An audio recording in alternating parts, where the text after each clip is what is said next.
Vex Network. This is Dumb for Love, a twice-monthly podcast celebrating hope, heartache, and the ridiculous lengths humans will go to in the name of love. What's the dumbest thing you've done for love?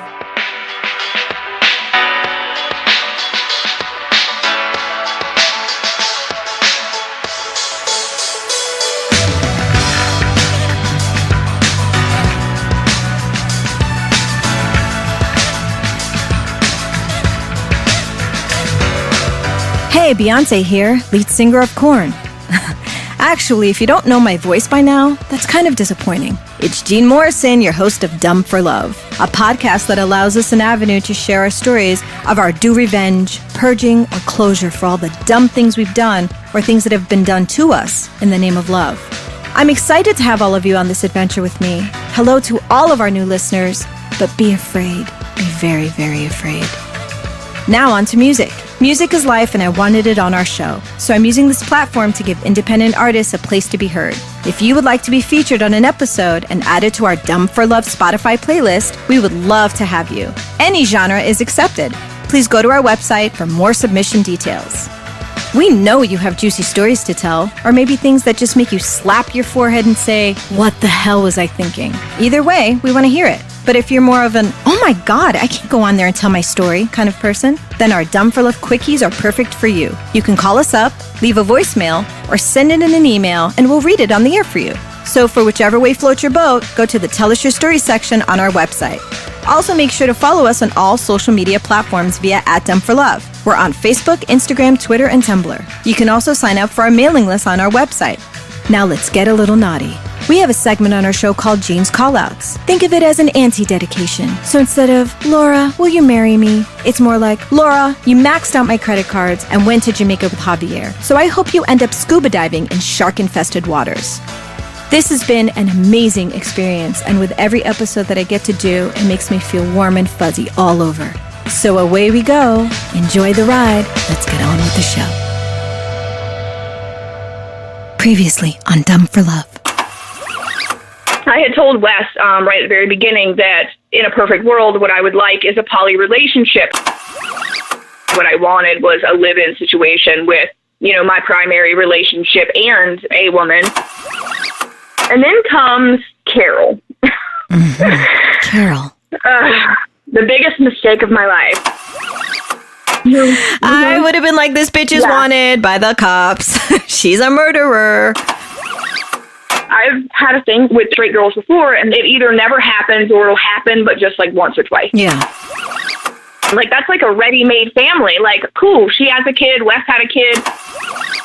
So you kind of felt like you had this new little family. It worked really well outside of the bedroom, and then in the bedroom, it was him and her focus. Not only did I pay to get her a bank account, but I also, took her to the DMV and I got her car straight. There was definitely a progression of him and her having sex and Jen watching. They're getting more intimate, attached, connected. It's like they're kind of seeking each other out. He was trying to adjust what we'd agreed on and assure me that it was nothing to be nervous about or uncomfortable about, that it's okay. And I was like, yeah, but I don't want to do that. So he was trying to change the rules. Yeah. You can't do this. Like, this is, she's playing this game and she's putting up this act. And he's like, "Well, Jen, I care about her and I don't want to kick her out." Wow. Now that's some heavy shit going on. So now sit back and enjoy the exciting conclusion of the Bermuda Triangle.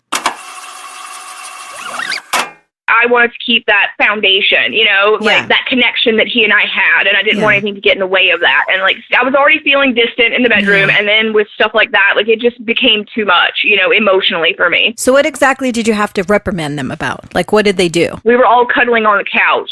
And he was on the side and she was in the middle. Like, I kind of wanted to be on the other side because she was leaned onto him. And I just felt like I was just sitting on a couch next to two people that were cuddling. I didn't feel part of it, really. And so I remember when I had that conversation with him about it privately, I had told him that, I wasn't really comfortable with that. And he was trying to adjust what we'd agreed on and assure me that it was nothing to be nervous about or uncomfortable about, that it's okay. And I was like, yeah, but I don't want to do that. So he was trying to change the rules. Yeah. He was trying to do it in a very smart way because he was trying to get what he wanted. Yeah. So it was like, baby, no. I mean, let's just be free.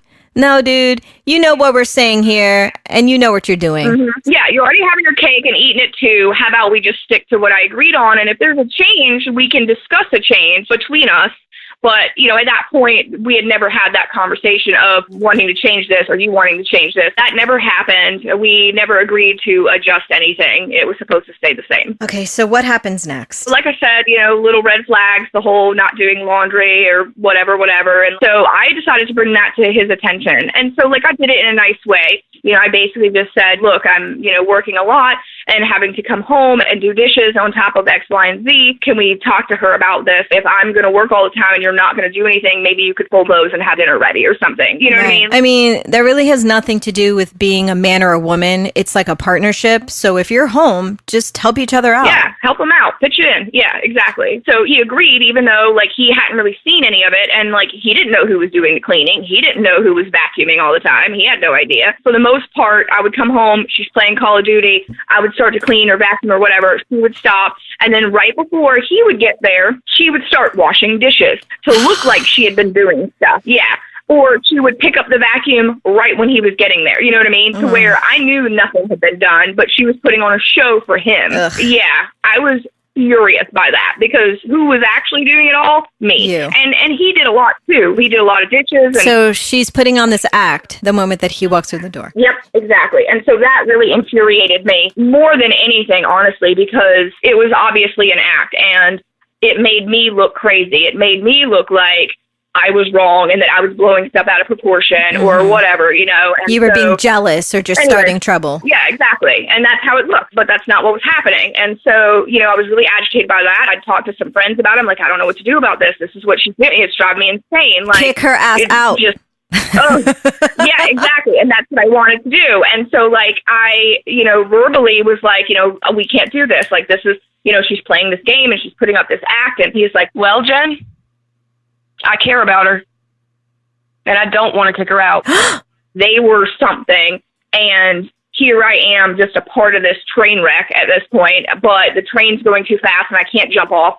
And, I wasn't really prepared to leave either, I went through some pretty serious stuff financially, prior to her. And so, I wasn't even in a position to, leave and do anything at that point. And, I didn't want to because I loved him. Right. And so what was the thing that happened that made you go, wow, I really think that they're together? Literally the last month of the relationship. I landed this giant gig with a feature horror film. I'd waited my whole life for this moment.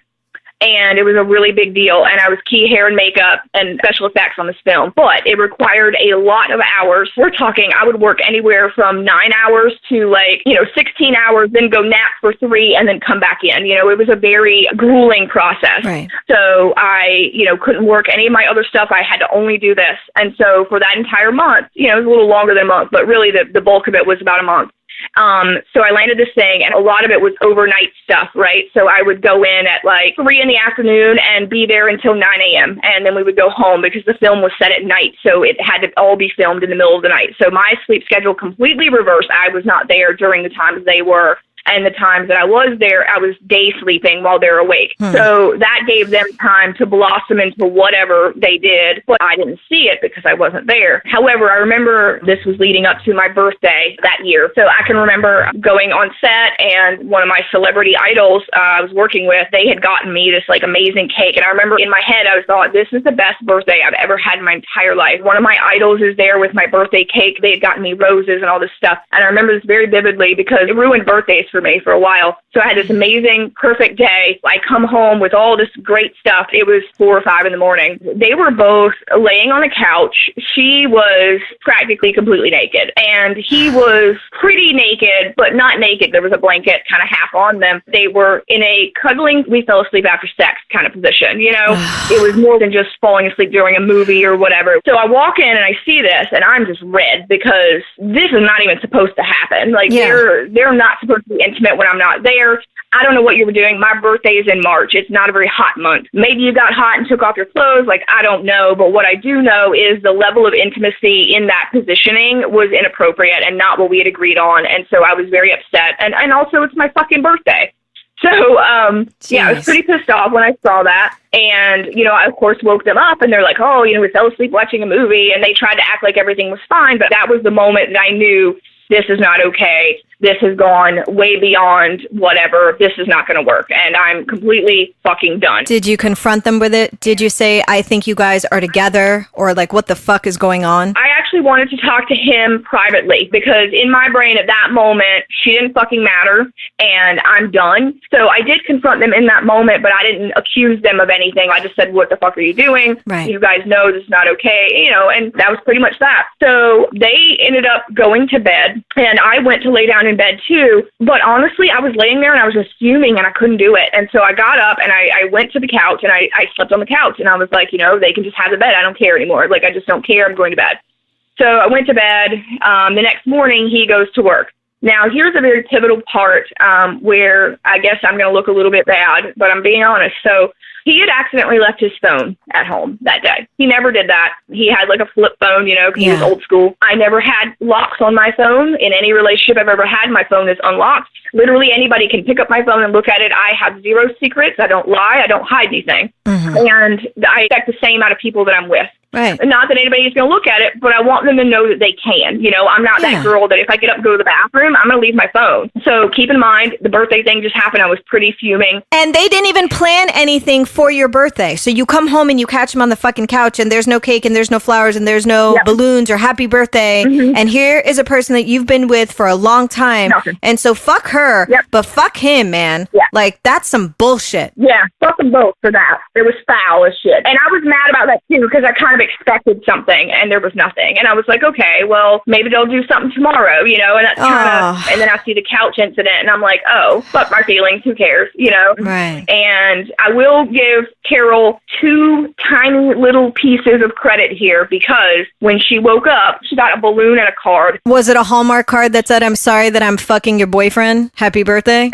You know? Okay, you are too fucking nice with this. Stop giving her credit. That bitch got up out of guilt so that she could keep her place to fucking live and bought you a balloon and a card. And that is like the microscopic least this bitch could have done after you painted a room and gave a house to her daughter. That's like scraps. I agree. But in that moment, my dumb ass, I know. You just thought it was nice. Trying to make shit work.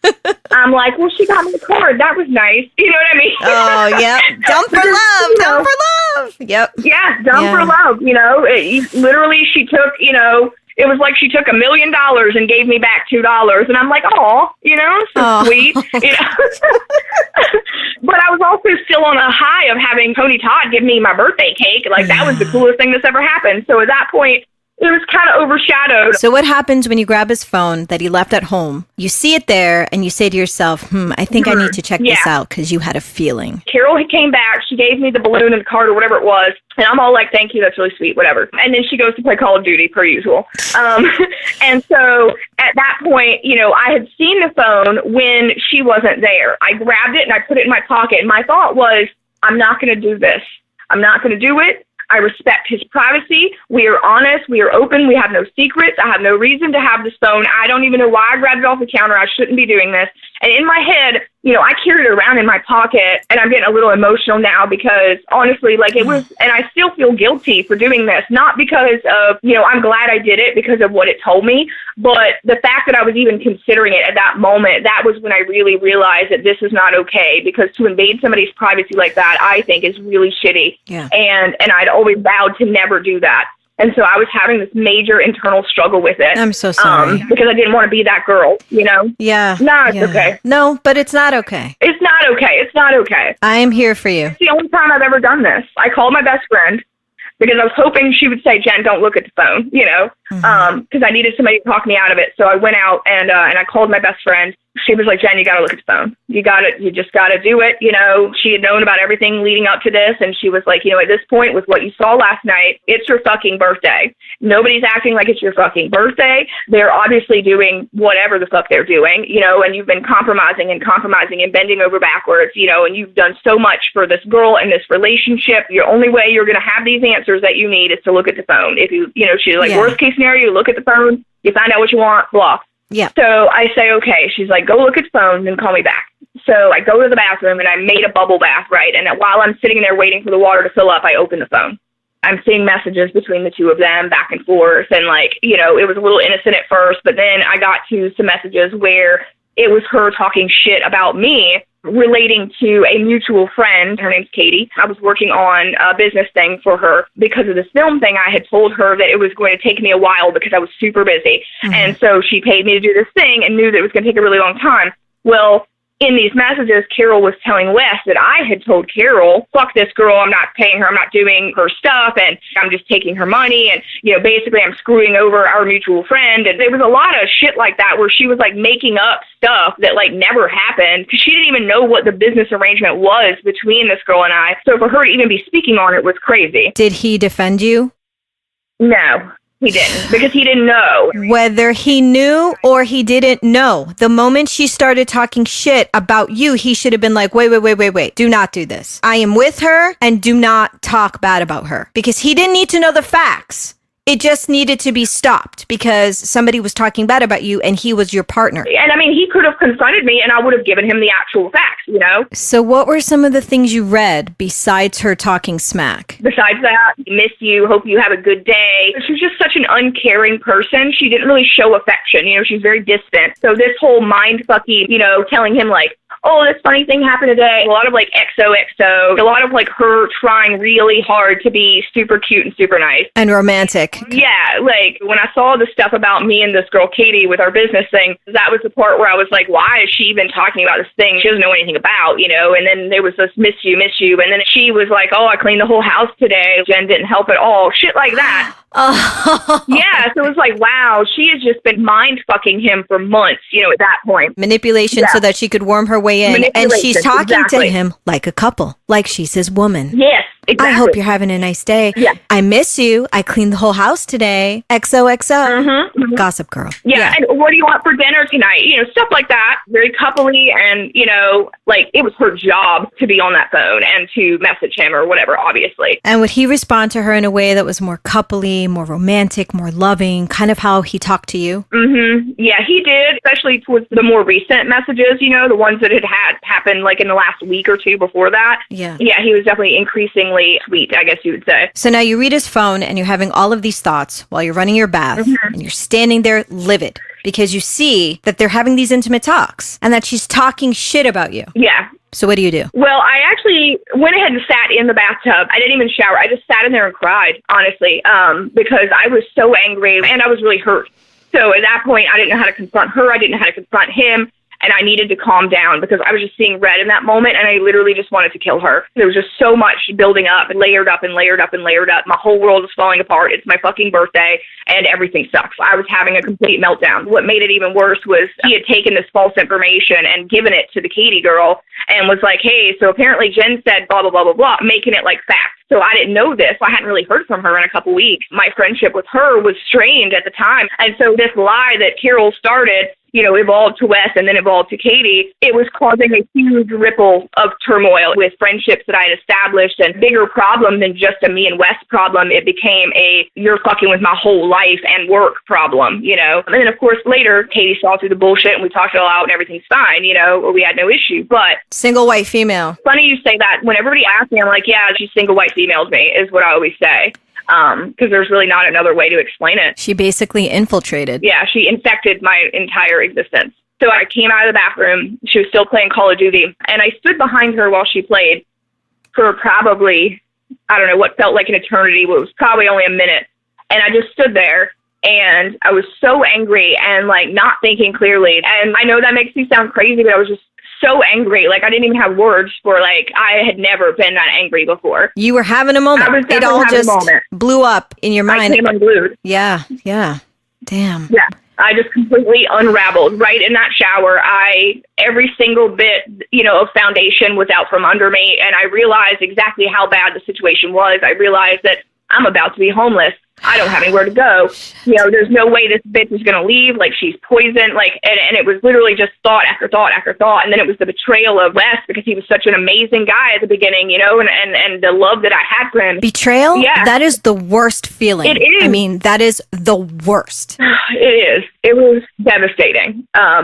And then I came to my senses. I went outside and I called my best friend, and I just fell apart on the phone and told her what I'd found. And I told her that I was losing my shit and I didn't know what to do. So she talked me off the ledge. Wes was coming home from work soonish. So as soon as he got there, I was like, I need to talk to you privately. He was like, okay. So we go in the bedroom privately. We tell Carol we're having, a moment, whatever. And I basically tell him, look, you left your phone here, and I'm very sorry, but I looked through your phone and I was unhappy with what I found. Here are all these things that led up to this moment. Like, I can't do this anymore. Like, I love you. You mean the world to me, but I can't do this. This is ridiculous. And I basically just laid it all out. I was like, she's making me look crazy, all this stuff about Katie. And then you're telling Katie this stuff like it actually is true. And I can't handle this. She has been poisoning you for months. And like, you're drinking the fucking Kool-Aid. I don't know what's going to happen here, but I'm not doing this anymore, is what I told him. I love you and I want this to continue, but I can't do this with her. So during that conversation, he told me, yeah, I love you too. You mean the whole world to me. I don't want to lose you. We had this beautiful moment. He even cried. He was not one of those dudes that's very sensitive outwardly. So for him to cry and tell me how important I was, and I thought right then that everything was going to be all right. Sorry. It's okay, sweetheart. So yeah, I thought everything was going to be okay, and that he had finally saw through all the bullshit and all the drama, and that he was going to let her go. And, sorry. No, you don't have to say that you're sorry. This is an emotional thing. This really fucking sucks. It's been a lot of years. I shouldn't be upset. It does not matter. Girl, no, that doesn't matter. I've seen some shit. I've been through some shit. Time does not matter, because you are remembering it right now like it just happened. So it doesn't matter how much time has passed. Do not excuse yourself. It's totally fine. I'm here for you. This is a safe space. So just feel what you feel, and it is okay. Thank you. Weird. I didn't expect to cry at all, honestly. It's okay. It's wild. So yeah, we had this really touching moment, and and he's all like, happy birthday and blah, blah, blah, and I thought in that moment, everything was okay. Mm-hmm. So he was like, let me go run to the store, and then I'm going to have a talk with her. And I said, okay. I would like to have a talk with all three of us in the room. If we're going to break up with her and ask her to leave, I would like that to be every one of us. And he was like, well, let me talk to her privately first, and then we'll do that. And I'm like, against better judgment, I said, okay. And that was the moment that I should have known it was not going to be okay. I already knew it wasn't okay, but that was kind of strange. Like, why do you need to talk to her privately? Like, no, that's not how this is supposed to happen right now. But I was too emotional, and I said, okay. And so I remember coming out of the room, and he left, and her and I had a brief conversation. I remember this moment very vividly. I said, I looked at his phone, and I see what you're doing. She said to me, I just want you to know I don't want him. I don't love him. I don't love you. I don't give a shit about either one of you. I am just here because I saw an opportunity and I took it. I want the picket fence life that you have. I want your existence. And I don't give a shit what I have to do to get it. I don't give a fuck about him. I don't give a fuck about his kid. I don't give a fuck about you. All I care about is me and my daughter, and I'm doing what's best for us. I'm doing this because I know that he's dumb enough to take care of me, and I don't have to work, and I instantly have the house and blah, blah, blah that I've always wanted. Fuck. And at that point, I'm really seeing red, because had I known she was going to say that, I would have recorded it so he could hear it himself, and that just put me even more over the edge. So then he came in and wanted to talk to her, and I'm just sitting there in shock. So he takes her outside, and they start to have a little talk. And I'm like, nah, after everything she just said, like, I want to rip her throat out, Yeah. And I see them standing there having this conversation, but their body language doesn't look negative, and it doesn't look the way it should. And then she leaned in to hug him, and I was like, oh, no. No, after what you just said, you don't get to fucking hug him. And at that point, I became super protective mama bear. Mm-hmm. I flung open the door and was like, you don't get to fucking hug him. Like, don't you fucking touch him. Da, da, da, da. And I was just, at that point, just inconsolable and over the top. So I'm screaming, and he's like, Jen, it's okay. Just let us finish the talk. I'm going to be in a minute. Everything's okay. And I'm like, everything's not okay, and I'm being nuts. I don't think that you're being nuts. I mean, you keep saying that that's where you overreacted. I don't think so at all.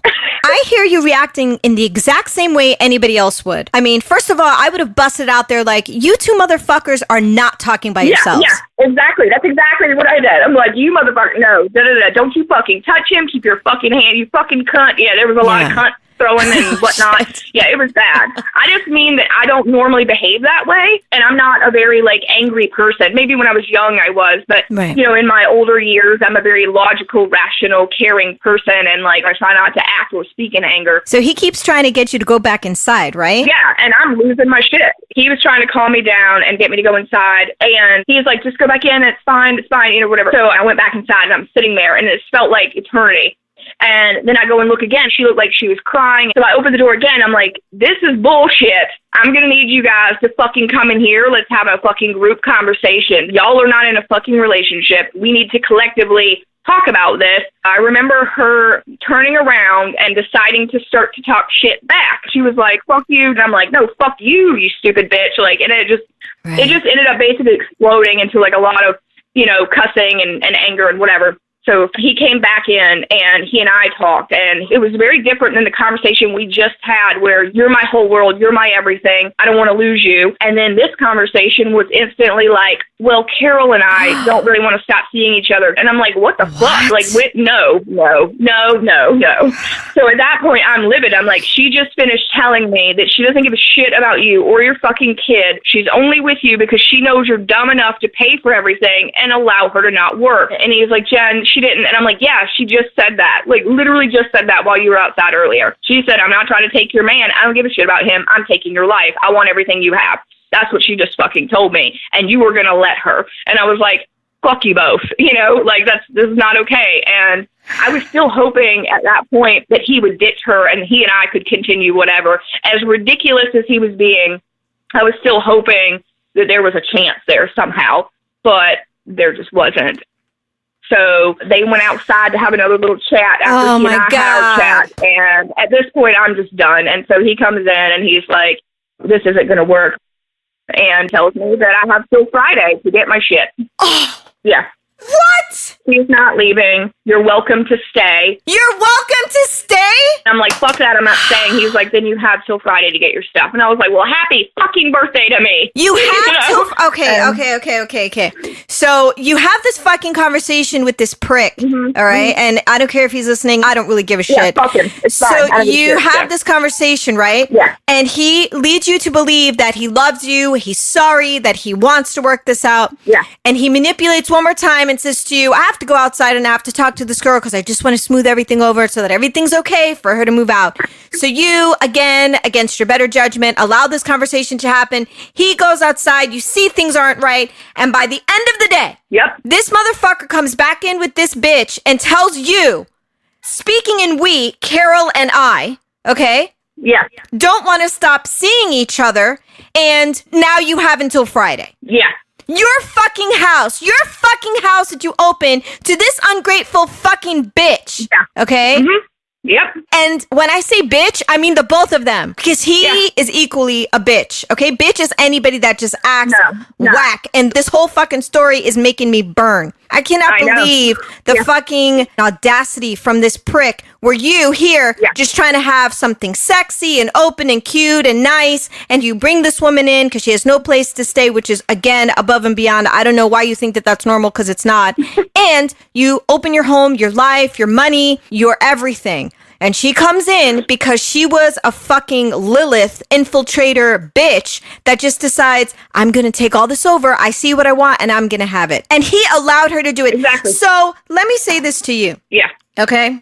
The universe did you a favor. And I'm going to explain to you why. Yeah, it fucking did. Because Carol was not the problem. No. Wes was the problem. Yeah. Because if he could allow anybody to come into your life and make this happen, he was a weak piece of shit to begin with, period.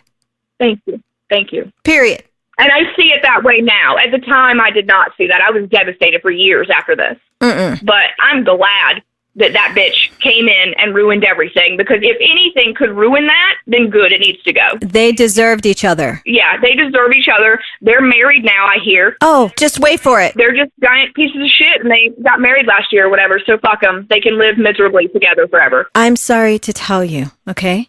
But if she could do that to you, and he could do that to you, they could do it to each other. They're not special. Okay, yeah. You are talking about two fucked up people having a fucked up relationship. He told me my cat was dead, and it wasn't actually dead because Carol and her daughter wanted to keep my cat. I mean, there was just a lot of like extra crap. To tell you that your cat was dead. They literally told me the cat was dead. Yeah. That is some nefarious shit. That is some evil fucking shit. So evil. Yeah. Your cat is dead, so we can keep it. Shit, you know, it was bad. I draw the line at the cat. That's it, like. Yeah. Oh, I was livid. It was bad. I was so angry about the cat. Like it was a whole big ordeal. Yeah. Wow. This is like incredible. I promise you that everyone at the right time will come face to face with what they've done. They have not escaped their karma. Funny you say that. Karma did happen kind of instantaneous on this. It is the first time I have ever witnessed a karmic event of this magnitude happen in my favor in my entire life. So, as you say that, after this situation, I was angry. What do you do when you're pissed off? You go to Vegas. That's what you do. So I went to Vegas, right? I moved everything into storage, fuck everything. I'm going to Vegas. Right. So the funny part is, after this situation, a good friend of mine had helped me move everything out of my house. I also had my parents come up. Everybody helped us move everything out. I went to Vegas. I got a phone call while I was in Vegas, and it was the Durham PD. And they said, "Oh, is this Jen Mc?" And I said, "Yeah, it is." And they said, "Miss, we need to speak to you. Do you have a moment?" And I'm like, "Absolutely." And I hadn't heard anything. So they proceed to tell me that there was a fire. What? Oh, shit. And that I'm the top suspect. Oh, my God. And I burst out laughing. I completely lost my shit. I'm telling you, I laughed on the phone for probably 5 minutes. I couldn't breathe. I had tears streaming down my face. And I am just ecstatic because that was just karma. Instant fucking karma. And this was like maybe a month or something after all this had happened. Wow. Thank God that you took a trip. Right? I would probably be in jail for arson or something. Yeah, if I hadn't taken that trip. Yeah. This just turned into the Dr. Phil show. Right? Oh, my God. Then, wait, it gets better. About a month later, I get a phone call from a friend of mine telling me that they had moved into an apartment and that Carol was attacked. I'm sorry, I can't even say it without laughing. She was attacked by a possum or something. That was in the closet of the place that they moved into. No. She was attacked and had to go to the hospital to have rabies shots in her stomach. So literally, house burns down, then attacked by a possum, and I'm sitting here like, you're pulling my leg. There's no way this happened. So that was instant karma, and I have never in my life seen such beautiful end to a story than that. Justice. So they got what they deserve. And oh my God. I couldn't think of crazier things to happen to somebody that just fucked you over so hard. Right? How random. It's so random. But this made me feel so much better at the end of the story because I was like sweating. I was angry. I was throwing things. I was ripping my hair out of my head. I don't know why. For some reason, this makes me feel a little bit more relieved. Am I evil? That was exactly me. Honestly, I was livid about the whole thing. And as soon as I heard that, I was like, oh, good. I am at peace and I can move on now. This whole story was incredible. And I'm so sorry that you had to live through it. Thank you. I mean, there's nothing worse than betrayal and having to witness the person that you love being duped and then falling for someone's lies, breaking the team that you had built together. Yep. As you sit back and you have to endure the smile on this girl's face as they put you out. And that is just, jeez. Yeah. And she probably still has no job, I'm sure. She got her full wish. Probably not. I know. I heard he got her a job where he worked, and that didn't last long either. So I'm sure she's literally living off his dime, and he's probably killing himself to provide for this chick. And oh, well, I mean, that's what he signed up for. And you never know. She might see a prettier, nicer picket fence somewhere else. Just saying. Yeah, absolutely. You know, I hope that does happen for his sake, because there's a piece of me that still really cares about, you know, the Wes I first met, the Wes I fell in love with. Stop that. You have no love for this fucker. You are over him. You don't care if his new cat dies. You just don't care. No, you're right about that. I don't give a shit at all. She's just such poison. Like, well, he opened the door and he let in the snake. And speaking of snakes, I'm sure she's probably dealing with his that doesn't work. So everybody gets what they get. Probably. And that's fine. He's getting to that age now. No shit. I think it was an important story to share because I'm sure others have been in similar situations that you were in, and maybe they just didn't see what was going on. So what would you say is the lesson you've learned from all of this? You know, I've already come to terms with how bad this was and how I allowed it to go on for way too long, and that I should have, you know, that stuff is I learned years ago. But the part that was new to me, honestly, was the fact that anything that I did was extraordinary. You know, me doing all that stuff for her, I saw that as completely normal until you told me it wasn't. You know, I didn't realize that I was doing anything out of the ordinary, like, you know, taking care of him in the beginning and trying to get her life on track. You know, I was trying to get both their lives on track, and I thought that was a completely normal thing. So honestly, like, I'm really surprised to hear that, because I didn't realize that was special at all. So that's probably the one thing that I'm surprised by. The rest has been so long ago that, you know, I've definitely come to terms with why that scenario happened, why I allowed it to happen and why I shouldn't have allowed it to happen. So that's what I learned. Well, I'm glad that you realized that you are extraordinary. Oh, thank you. And I'm also honored that I had the opportunity to make you feel special, because you are. And the things you did were very caring things to do.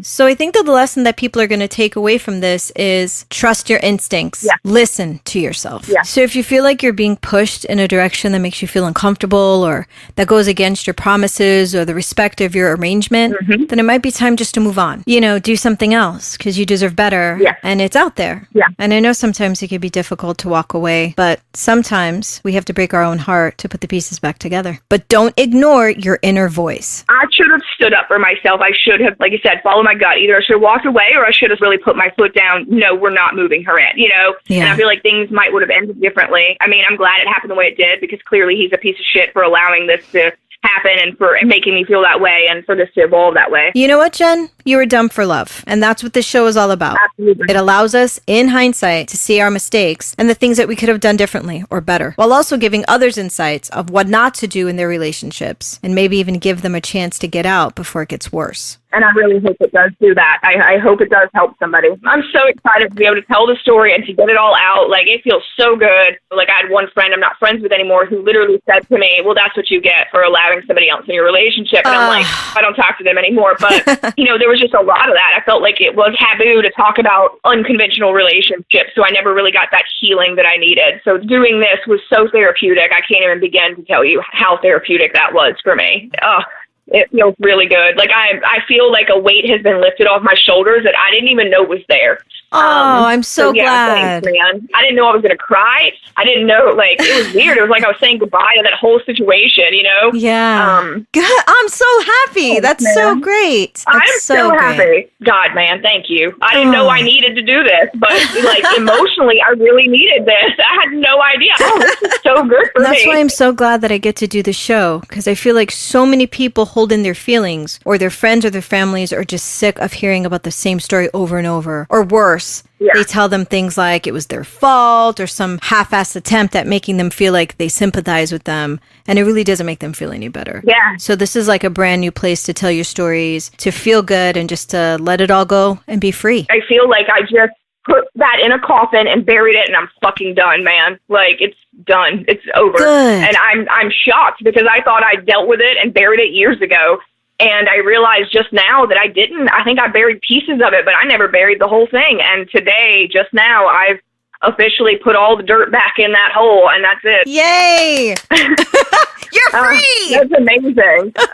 Damn, I feel like I just had an orgasm or something. It's amazing. Like, I feel so good right now. Well, like, you were talking to me, so you kind of had one. I kind of. I mean, you know, it's my job. And I was like, I hope she's wearing nothing but bra and panties during this. Well. That would be so hot. Yeah. I'm so glad that I had you on the show. What a crazy story that could have led to something wonderful. And it was ruined because you were dealing with two very disrespectful people. So it's not your fault. You were just trying to give love a chance. Exactly. But these two dummies just used it and abused it and took advantage of it and you. But it's good that people out there got to hear you be really real about it. And you told it from your heart, and that's the most important thing. Yeah, it was very healing for me to be able to do that, to like have my voice behind this, because I didn't really talk about it a lot afterward. You know, people asked me what happened, and honestly, it was too emotional. It was too this or too that, too taboo. And so like I never really got to voice anything about it. So this was very therapeutic for me to be able to share it like this, start to finish, you know. And this did lead to something wonderful, because after that ended, I learned so much about myself, and my relationship after that was the greatest love of my life. And I never would have experienced that had this whole nightmare of a story hadn't happened. I never would have met that really amazing guy. So even though it's a sad story and whatever, something wonderful did come out of it, because I learned a lot about myself and I've grown a lot as a person. Well, I'm very grateful to have had you on my show and have you exclusively let everyone hear the full story. I really feel like we've all learned a lot, and I'm very honored to have gone through this whole journey with you. So thank you for sharing. I love you, and thank you for letting me share. I'm honored to be on the show. I can't wait to listen to more of them, and I appreciate this. It was very therapeutic, so thank you. No, thank you so much, Jen. I hope you have a great night. Thank you. You too. Okay. Bye, hon. Bye. Whoa. Now that was a lot to process. What an amazing two-parter. I mean, we would love to hear your thoughts. So if you have any comments, just go to the episode page on our website and tell us what you think about Jen's saga. And now, on to our next segment.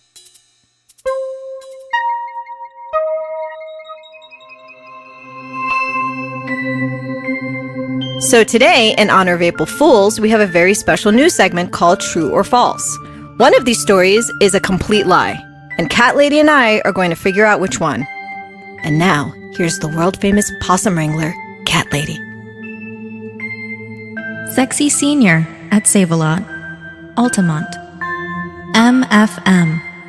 I'm in my 30s and you were in your 60s. We both reached for the same thing and our hands touched. I felt a spark and you looked at me and smiled before letting me have it. You looked hot in your blue sweater and dark slacks. I was wearing a muscle tee and jeans and you definitely liked the view, wink. You didn't have a wedding ring, so maybe you're single? I really wanted to ask you out, but your granddaughter was with you and I thought you'd think I was weird. We could go out for drinks, wear as little as permitted by law, dance, and I could show you a good time. Tell me what item we both reached for. His penis. They both did? He had an itch. The other guy just went for it. They reached for the same thing. I mean, like, look at what it says. He's so, like, obscure about what he's saying. And he's like, you reached for it. It's just like, before you let me have it. Yeah, it just sounds so... But he would have already had it if it was his own penis, to be fair. Right. But maybe the guy took it and now he wants it back. I mean, we don't know how this went down. I don't know. I would have just been like, hey, we were at the store and we were in this section. And we both reached for this thing. He doesn't want to give any hints so that the sexy senior at Save-A-Lot is definitely the person who responds to this. Because it's dirty. They both went for something dirty at the Save-A-Lot where he was there with his granddaughter. Hey, he didn't say the granddaughter was near him. She could have been like on the lollipop aisle. Well, then how would he know? He's a stalker. No.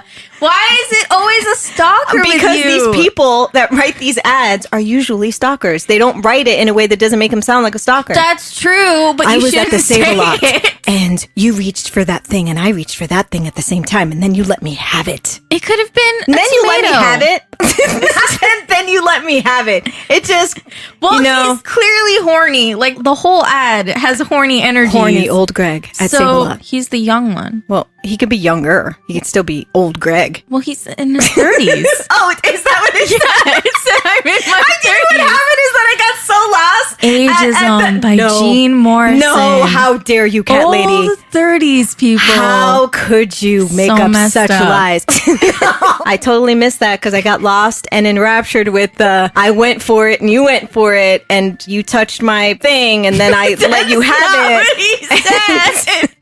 We were in the aisle of the sausages. No. Yum, yum, yum. Delicious taste. That is somehow the only thing that would have been hornier than the actual ad that I read. I went for the sausage, and so did What? you. He's old again because he's 30. There it is again. No, We need I a was P.O. actually box. being We funny. need a P.O. box so that I We can have say, a P.O. box. send your thoughts and feelings. Send your hate mail to Gene Morrison No. because you're saying that I'm an ageist. I am not. No, it's I was making it a joke from the sexy Wow, senior. so now the sexy senior sounds like a cartoon old man. More ageism by Gene Morrison.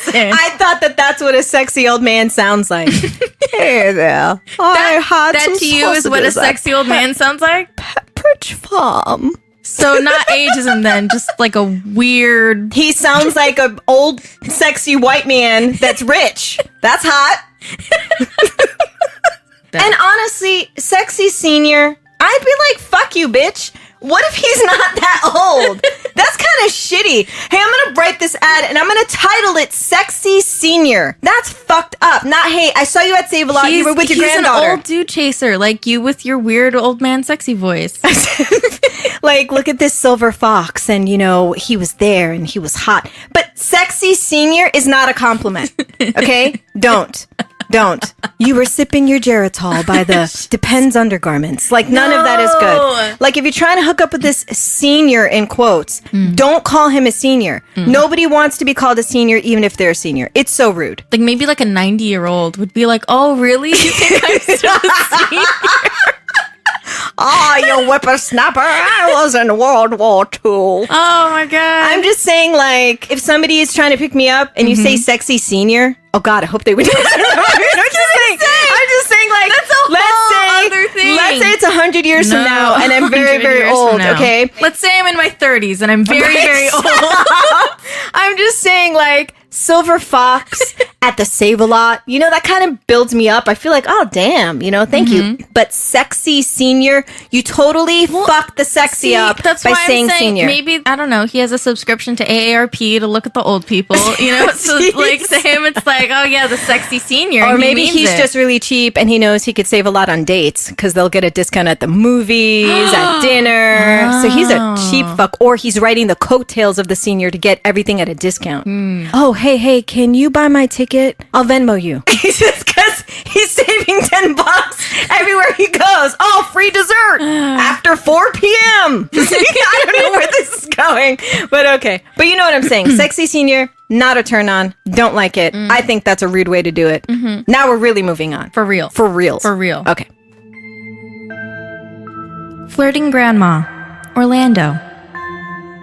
I was working in your house. You answered the door in a robe. After a few minutes of me working, you reappearing wearing only a almost see-through nightgown. It drove me crazy and you knew it. I wanted to respond, but was scared of my boss showing up.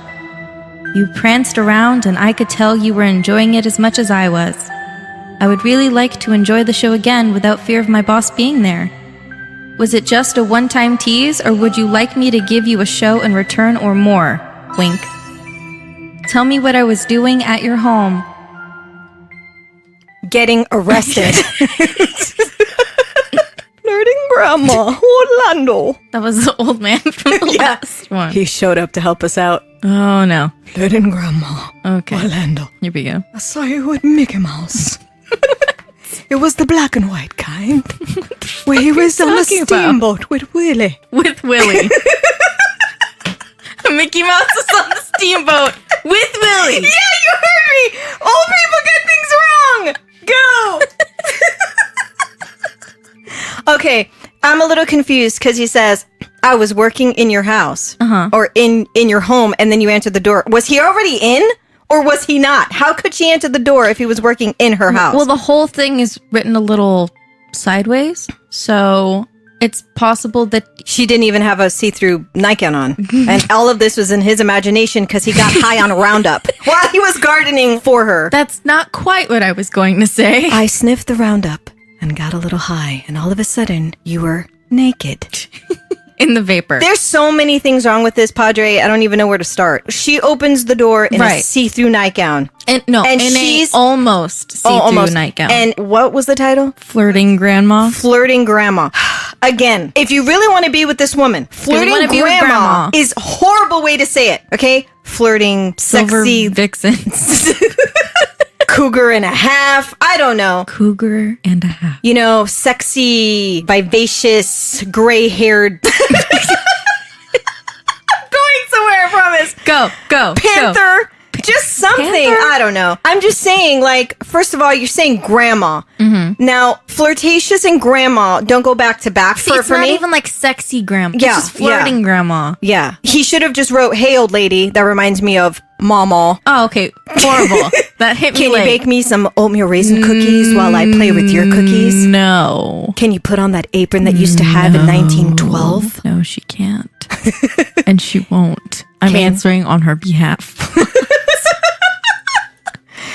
And what show is he going to give her? First of all, you might be totally misreading this. Maybe she just answered the door in a haste and she didn't even realize her nightgown was see-through. That is so true. She could have covered up really quick, or she could just answer the door really quick and been like, here's your $20. Thank you for mowing my lawn. She did answer the door in a robe and was later seen in a nightgown. Well, maybe he's going to put on a see-through nightgown too. Maybe that's the show he's offering. I mean, it's equality, I guess. I will mow your lawn in that see-through nightie. Good for her. Grandma. I mean, you know. Yeah, I don't know how this is supposed to be taken as like a compliment or like a... Yeah, it honestly tanked at flirting grandma. It tanked there, and then it went creepily wrong as we kept going. I was working in your house, and then I knocked on your door. So I feel like he was in her closet for the whole time. I think and it's then he supposed came to out. be he was going to work in the house. Right, but he didn't complete the sentences correctly. Correct. Or maybe he did, and we're just not paying attention to what he's saying. I was in your house. I'll tell you I left my through red the flag. window. My red flag here is actually the word pranced. Which Oh, I yeah, have never... I was going to ask you that. Who says pranced? Yeah, like pranced is such a vague way to describe movement that it just sounds like she was moving and you thought that it was sexy, which meant that she had to have been trying to be sexy. Or it's kind of like a hunter's way of saying it. You pranced. Like, what is she, a deer? That's even worse. I'm just saying. But you're not you wrong. pranced It's and just frolicked, worse. grandma, and I liked your... Frolicking, frisky grandma. You were listening to your... Grandma phone. You were on the phone with little Timmy, and the way your voice cracked, just so sexy as you chugged your... What? It's always Geritol. I don't know. This whole thing just didn't feel sassy to me. I hope this one is the one that's made up. You hate flirting grandma the most so far. Oh, yeah. Horrible. All right, moving on. Pretty young woman at Dunkin'. Tavares. To the pretty dark-haired Dunkin' employee who served me today, Sunday, 3/3, I'm the older guy who bought 2 donuts and a croissant sandwich about 6:30 p.m. You'll probably never see this, and you might not even be interested, but I'll try anyway. I think you're beautiful, and you were very nice to me. So, young lady, I'd love to treat you to lunch or dinner at any of the restaurants in the area. Your choice, whenever and wherever you'd like to go. Yes, I'm much older than you, but this would be a no-strings date, and you could just pretend I'm your father or your Uncle Bob. Wink. Oh, no! So would you like to change your vote for one you hope is fake? That should have been called Daddy and His Donuts. No, That's it should horrible. not have been No, called that. It should be, not because have been he's a called terrible that. person. It should have been not called have been Daddy and called His that. Donuts, so that way nobody read it. It should not have been called Nobody read it. Daddy and His Donuts or Dunkin' Daddy or any He needs version. to dunk his dick in a hot cup of coffee and die, that fucking piece of shit. Like, give me a break. That's Ew. true. And, I mean, oh, man. She's I just can't trying even... to work at Dunkin' motherfucking Donuts. Dunkin' motherfucking Donuts, and he's there all being a pervy. Yeah, because she was Can I nice. have a half dozen You know what? with Every the lady holes? working any sort of food service or any sort of just don't be nice because they don't deserve I'm going to tell you something. Sometimes don't men are deserve so it. crazy and so like wolves. This literally could read brown hair girl at hospice. Okay? Because they think any time is an opportunity to hit on a chick. Okay? At least he'd be on death's door. But you know what I'm saying? Oh my gosh. You know what I mean? And so this girl's working at Dunkin' Donuts. I know. And this guy has mapped out a whole thing. She's just like, hey, Yeah. do you want jelly? And he's like, I love you. And Yeah. that's the problem. Yeah. It's like, Yeah. hey, old man, you've been on She's this probably planet nice and long like, enough hey, to you know. what, let me give you one of the like really good donuts, because because she's thinking I'm just gonna be nice to this random guy because I'm a nice person. She should have given him the skin crawler donut. Yeah, I hope which she is gave actually him the a one bear that claw. actually had spiders in it. Spider donut. We're naming a donut after you, you fuck. It's called the skin crawler donut. It's right next to the bear claw. So here's, again, is this girl working at Dunkin' Donuts. La-da-da-da-da. Just trying to live her life. Trying to have dozen or a dozen, thinking, oh, look at this nice old man getting donuts for his grandkids. Yeah, I'm going to throw in an extra. You can have 13 because you're lucky. And then this fucking dude is just like, hey, want a date? Yeah. I have a discount card. That's where the discount card comes into play every single time. I have a discount card, and I know you're much younger than me. No. And you have eyesight. But if you could just disregard that for 5 minutes and go temporarily blind and have a date with me, I promise you it'll be the most frightening night of your life. Oh, you offer nothing. You give us nothing. We don't like any of this. No. There's nothing to grab onto, literally. And so leave the Dunkin' Donuts girl alone. Leave her alone. Fucking alone. Okay, get your shit at Cinnabon, and I hope that somebody works there that you don't even notice. Yeah. Because you're a fucking creep. This is a creep thing, and now I hope this is the fake one. Same. Because if it isn't, I have no more faith in humanity. If it isn't, we're just going to take a drive to all of the Dunkin' Donuts and I'm going to be sitting there. And we're just going to make posters of this ad, and we're just going to hand it to every manager at these Dunkin' Donuts. Yeah, with like a sketch that we're going to create. Yeah. And it's going to look like the Mothman. The Crypt Keeper. And I bet you it's going to be like close to what he looks like. Oh my God, Trevor? He's been in here like 7 times. And we'll know. Yeah. I don't know why I always make that sound, but I'm just saying that's always what I feel like they do on their own time when they're all alone and they're like eating their TV dinner. They're like... As they're plotting their Dunkin' Donuts excursions. I hate everything that you just said. I hate the whole visual. Did we miss anything? Of like the dimly lit living room and the stained glass lamp that they've had it's not since even dimly lit. It's flickering because he's too cheap to buy a new bulb. Okay, and bugs from nowhere keep flying into it. TV that makes like a and he's sound. always watching this like weird channel that nobody else can get. One of those between channels, you know, like channel 2.2. Yeah, you can only get to with those like remotes that have the decimal on them. Tune in for Roy Rogers and his fun adventures with Gumby, and you're like, when did this show air? Old man from the Twilight Zone dropped it. Yes, and listen, we love old people. Old people are cool and classy. But not this one. And so smart and informative. But not this one. Not this guy. This guy is just a creepy, pervy perv. And I don't like him at all. I hope he chokes on his donuts. Creepy perv. You want to play the hopscotch? Hey, No. let's go kick the can. No. It just sounded like Skeletor, but you know what I'm saying? Like, we can go kick the can. let's go kick the can, He-Man. I actually really hate using Skeletor in this context. It's kind of the truth. Skeletor, stop hitting on this poor girl at Dunkin' Donuts. Yeah, we don't want you. Ew. He actually thinks that she's gonna like ask him for a date, and he thinks it's appropriate to be like, you can think of me as your dad. Ew. Or your uncle. Ew. Hey, watch Lifetime, asshole. You're in every movie. This is not a way to describe yourself that's attractive to anybody on this planet. No. This is like the inverse, but much, much more horrible version of flirting grandma. And there's a big stretch from uncle to dad to grandpa. No. You can think of me as the guy that mows your lawn. Oh, horrible. You're a terrible dude. Please stay away from the Dunkin' Donuts. If anybody sees this old man that looks like the Mothman / Skeletor walking in, you know, he could totally like have a hood. Yuck. I don't like this guy. And I hope that you never had children that just was born from a pod and nobody even has to claim you. Really was the Mothman. I'm saying. Why are you And doing he's sitting there watching his Adventures of Gumby and Roy Rogers as he's eating his frozen peas. And his lamp has skin. Ew! Stop with the skin lamps. I'm gonna put a ban on skin lamps. But you can't. Because as long as these ads keep popping up, skin lamps are real. And these people are terrible. Grab your donuts. Go choke on them. Nobody likes you. Nobody. You're a horrible fucking dude. Horrible. Yuck. So we have an envelope in front of us. A special envelope. That is sealed by the gods. Yes. Like, there's some serious saliva that went into this because I can't even, like, put my finger underneath this. I think we're going to have to rip it open with our teeth. So if you hear us chewing, we had to eat it open. But anyway, so we have an envelope in front of us.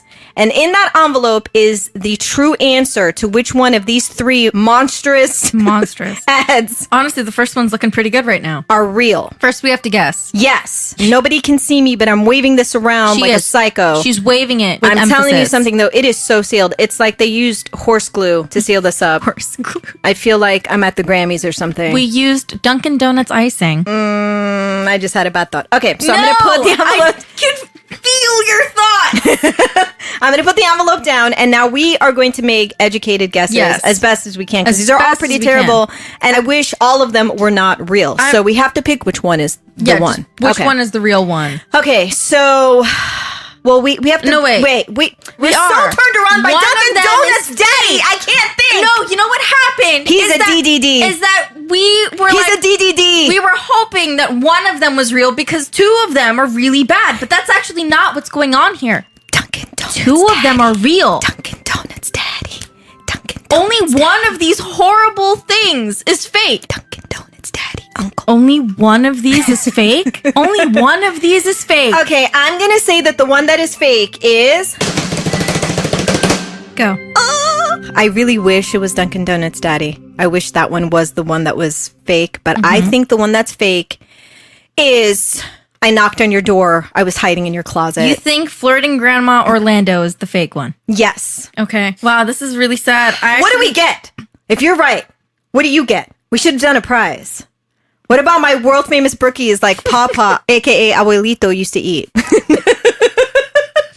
Do I get to help you wrangle possums? If I'm right? Possum wrangling is a very dangerous job. I feel like you can teach me. I feel like there's going to be a lot of, no, Gene! But I feel like I can do this. Okay, how good is your chittering sound? I don't know what that is, so right away I'm going to die. Let's just...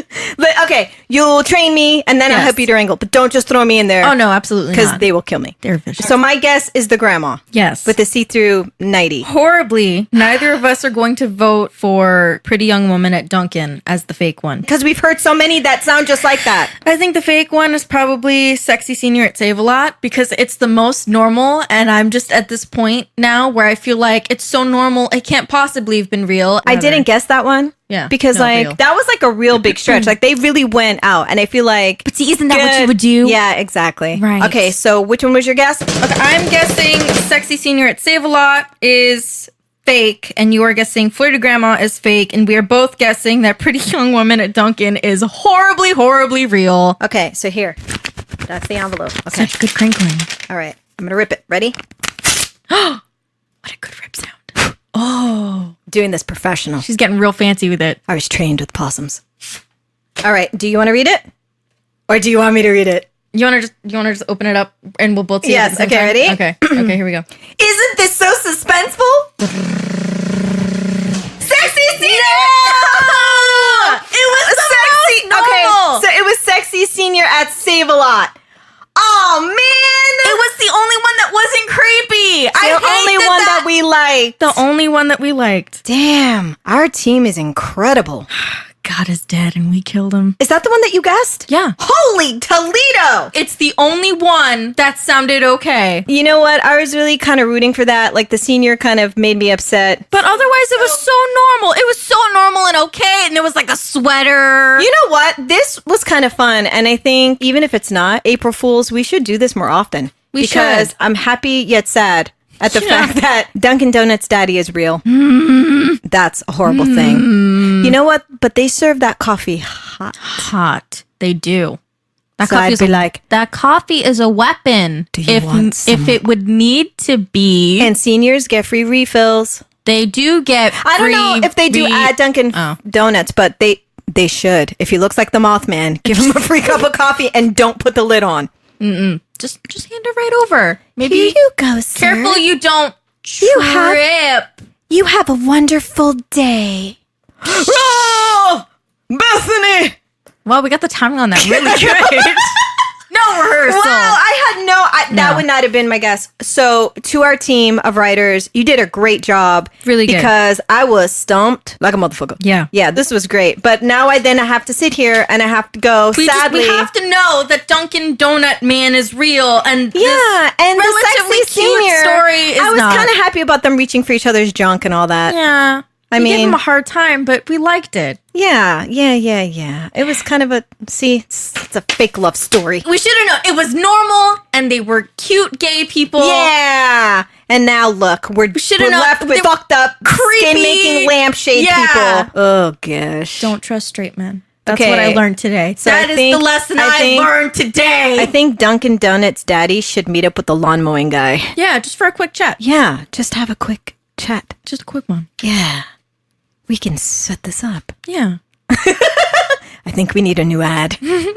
DDD meets Lawnmower Man. I hate all of that. Yeah, it's horrible. I hate you, Dunkin' Donuts guy. I don't give a fuck who you are.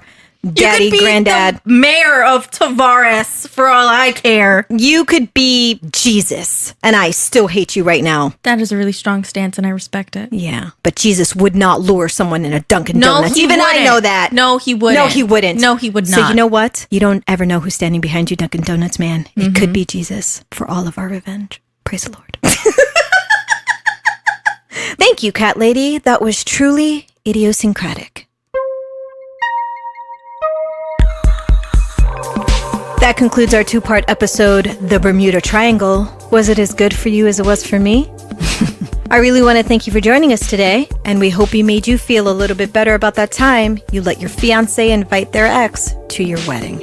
Make sure to visit us on social media via @dumbforlove. That's DUMB, 4 LOVE, or visit our website, dumbforlove.com. You can find all of these links in the About section of this podcast and episodes on all platforms. If you're enjoying Dumb for Love, tell your friends, family members, ghosts, and coworkers about it. And don't forget to rate and subscribe on Apple Podcasts. Leave us a review, and if we love it, we'll read it on an upcoming episode. And our favorite one at the end of the season will get the honor of receiving Gene Morrison's world-famous brookies, just like Pop Pop, aka Abuelito, used to eat. This is Gene Morrison signing off and reminding you that we are never too smart to be dumb for love. Dumb for Love is a Vex Network production. Copyright 2019 by the Vex Group, LLC. All rights reserved. Executive producers, Gene Morrison and Diego Paul Sanchez. Production and editing by the Vex Group. Additional writers, Aja Reyes, Jamie, Cat Lady, and Gene Morrison. Music by the Hush Brothers. Cover art, the Vex Group. Special guest, Jen. The word of the day was idiosyncratic. Our new segment today was sourced from Craigslist Missed Connections. All rights reserved. Check us out on Facebook, Twitter, and Instagram at Dumb for Love. Don't forget to subscribe and leave a review on all the platforms. And if you enjoy our show, tell your friends and donate to our coffee page. That's ko-fi.com/dumbforlove. For more information and all of these links, check out our website, dumbforlove.com.